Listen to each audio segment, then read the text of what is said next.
Right, it's time for the thoracic rotation test to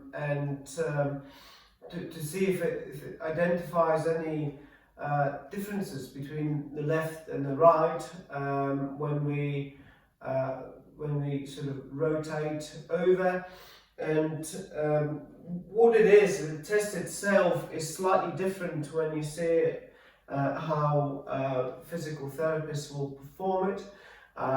Mainly in terms of the rotation, you get about 40 degrees total rotation of the actual thoracic vertebra and thoracic segments.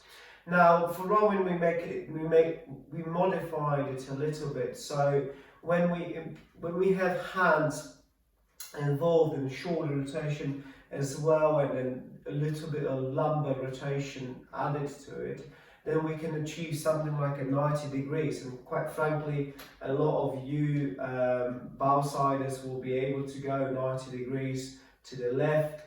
Same with the stroke siders being able to go 90 degrees to the right. So this is a modified rowing specific thoracic rotation test. We'll hold something between knees and then hands together here, and then we'll rotate as far as we can to one side and then the other side. Now, as I said, we're looking to achieve something from 0 to here, 90 degrees. Anything shorter of that, such as, I got to somewhere there, I will say that there is a 70 degrees.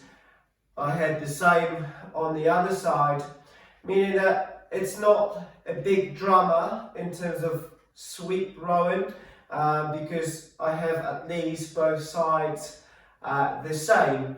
However, it just means that I won't be able to get the right length of the catch, and it means that in order to get there, what you'll find is that your thoracic spine will have to flex, and you will have to reach over and in fact side bend to get to the catch if it was a stroke side situation. And that will come from your muscles of the QL, the quadratus lumborum musculature, which basically runs down from the rib cage down to the to the pelvis or the ilium, and over time it creates the back pain. It also engages the lats more on that side, potentially leading to some stress reactions to the rib.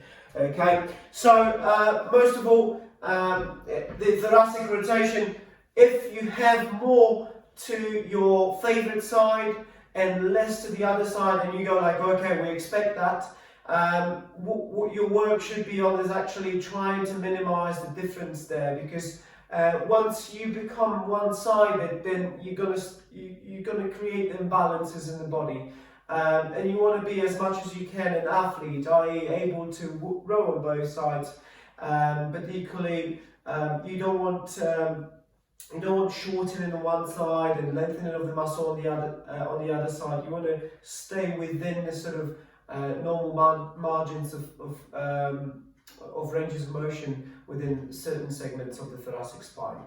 Okay.